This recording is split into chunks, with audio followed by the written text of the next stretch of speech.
안녕하세요. 강북구 정신건강복지센터의 정신과 전문의 오상훈입니다. 오늘 제가 말씀드릴 내용은 건강한 잠을 위한 수면위생에 대해서 말씀드리도록 하겠습니다.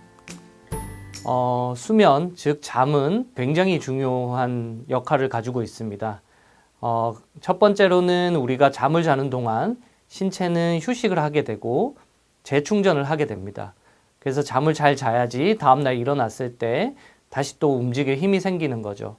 그리고 두 번째로는 신체뿐만 아니라 우리 두뇌 또한 이제 휴식을 하게 되고 정보를 재정리하는 시간을 가지게 됩니다. 그리고 세 번째로는 면역 체계를 정리를 해서 자는 동안에 면역력 향상을 일으키기 때문에 우리가 건강한 삶을 위해서는 잠을 꼭 잘 자야 합니다.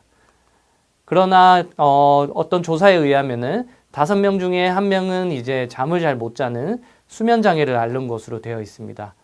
우리가 잠을 잘 못 자게 되면은 스트레스 호르몬이 증가하게 되고, 즉 이러한 스트레스 호르몬은 우리 몸의 자율신경계 중인 교감신경을 활성화시킵니다.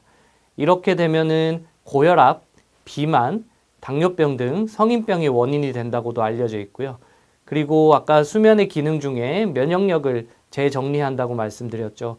그래서 잠을 잘 못 자게 되면은 면역력이 떨어짐으로써 이제 감염병의 위험도 올라가게 됩니다. 또한 우리가 많이 경험해 보셨겠지만 만성적인 피로감을 느낀다든지 집중력이 떨어지는 이런 것들이 수면 장애의 증상이라고 볼 수 있겠습니다.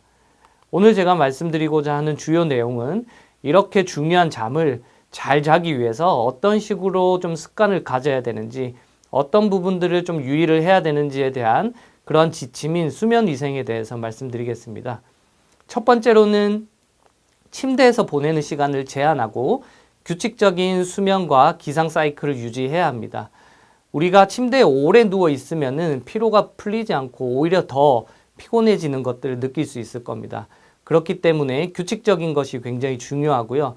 우리가 우리 몸에 생체 시계라는 것이 있어서 우리가 일어나는 시간, 자는 시간을 규칙적으로 해야지만 이러한 생체 시계가 적절히 작동을 해서 낮에도 건강한 어떤 생활을 할 수 있게 됩니다. 그리고 수면 위생 두 번째는 늦은 오후나 이른 저녁에 규칙적으로 적당히 운동을 하는 것입니다. 우리가 운동을 하게 되면은 약간 피로감이 들기도 하고요. 이러한 것들이 나중에 이제 밤에 잠을 잘 자도록 합니다. 여기서 주의해야 될 점은 늦은 오후 또는 이른 저녁입니다. 너무 늦은 밤에 운동을 하게 되면은 오히려 신체를 각성시키는 효과를 주기 때문에 수면에 방해가 됩니다. 그렇기 때문에 늦은 오후나 이른 저녁 시간에 규칙적으로 운동을 하면 좋습니다. 그리고 세 번째로 밤에 밝은 불빛에 노출되는 것을 피해야 합니다.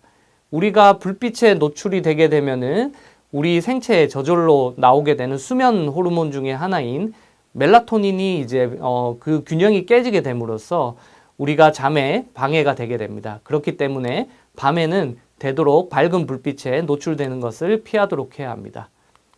수면 위생 네 번째는 수면 3시간 전에는 과식을 피해야 한다는 것입니다. 우리가 그 밤 되면은 자꾸 야식 생각이 나고 어쩔 때는 많이 먹기도 하죠. 그렇게 되면은 포만감을 불러일으키고 오히려 자는 동안에 소화가 안 되기 때문에 이것은 자다가 자꾸 깨게 만들고, 그리고 또 잠자기 직전에 뭐 음료수 같은 것들을 많이 마시게 되면은 자다가 소변 보기 위해서 깨는 등 그런 것들이 있기 때문에 수면에 방해가 될 수 있습니다. 그렇기 때문에 수면 3시간 전에는 과식을 피하는 것이 좋습니다. 수면 위생 5번째는 침실을 조용하고 어둡고 편안하도록 환경을 개선해야 합니다. 이거는 너무 잘 알겠지만 이렇게 좀 편안한 환경이 되도록 해야지 잠을 잘 잘 수 있습니다. 이런 환경 중에서 그 침실의 온도도 중요한데요. 온도가 너무 높거나, 그러니까 너무 덥거나 너무 추우면은 자다가 잠을 깨게 하기 때문에 적절한 온도는 한 20도에서 24도 정도의 실내 온도가 적절하다고 알려져 있습니다. 그리고 수면 위생 6번째는 수면 전에는 카페인과 알코올, 니코틴을 피해야 합니다. 뭐 너무나 잘 아시겠지만 카페인은 우리 각성 역할을 하게 되죠. 그래서 늦은 시간에 카페인을 섭취하게 되면은 자다가 자꾸 깨도록 하도록 그렇게 해서 이제 수면에 방해가 되죠. 알코올도 마찬가지입니다. 우리가 술을 마시면은, 나 술을 마시고 더 잘 자는데 라는 얘기를 하지만 실제로는 잠이 드는 데는 도움이 되지만 알코올이 이제 우리 몸에서 빠져나갈 때는 각성 효과를 일으켜서 자다가 자꾸 깨게 하는, 그러니까 수면을 유지하는 것을 방해하는 역할을 하기 때문에 알코올 또한 좋지 않습니다. 수면 전에 니코틴, 즉 담배를 피게 되는 것도 우리 몸과 정신을 각성시키기 때문에 수면 전에는 이러한 것들을 피해야 되겠습니다. 건강한 잠을 위한 수면 위생 지침 7번째는 취침 시간 전에는 이완하는 습관을 가지는 것입니다. 우리가 잠이 드는 거는 이완하는 것이고 깨있는 거는 긴장을 하고 하는 것이기 때문에 우리가 깨어있는 상태에서 바로 잠들기는 어려울 수 있습니다. 그렇기 때문에 취침 전에 우리가 좀 명상을 한다든지 아니면 스트레칭을 간단하게 한다든지 편안하게 이렇게 좀 복식 호흡을 한다든지 이러한 이완하는 습관을 가지면은 잠드는데 도움이 될 수 있습니다. 그리고 8번째는 가벼운 간식을 먹는다입니다. 어찌 보면은 아까 제가 말씀드렸던 과식을 피한다와 오해를 좀 할 수 있을 것 같은데요. 과식을 하게 된다면은 당연히 수면에 방해가 되지만 우리가 저녁에 가벼운 간식을 한다면은 이것은 오히려 배고파서 잠이 깨는 거를 예방할 수 있기 때문에 도움이 됩니다. 예를 들면은 뭐 치즈라든지 뭐 땅콩이라든지 이런 간단한 가벼운 간식들은 잠을 자는데 도움이 된다고 알려져 있습니다. 그리고 마지막으로는 침실에서 시계를 채운다입니다. 우리가 자다가 깼을 때 또는 자기 전에 시계를 보면서 내가 이 시간에 깼구나. 또 이 시간 밤늦게까지 잠을 못 자고 있구나. 라는 생각을 하게 되면은 우리 정신을 각성시키고 또한 이제 우리가 잠을 못 자고 있는 것 때문에 좌절감을 느낄 수 있기 때문에 이러한 것들은 잠에 방해가 되는 요소가 되겠습니다. 네, 오늘 제가 말씀드린 내용은 건강한 잠을 위한 수면 위생 지침 9가지를 말씀드렸습니다.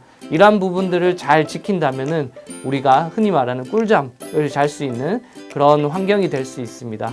여러분들께서도 편안한 잠을 주무시기를 기대하면서 오늘 강의는 여기까지 하도록 하겠습니다. 감사합니다.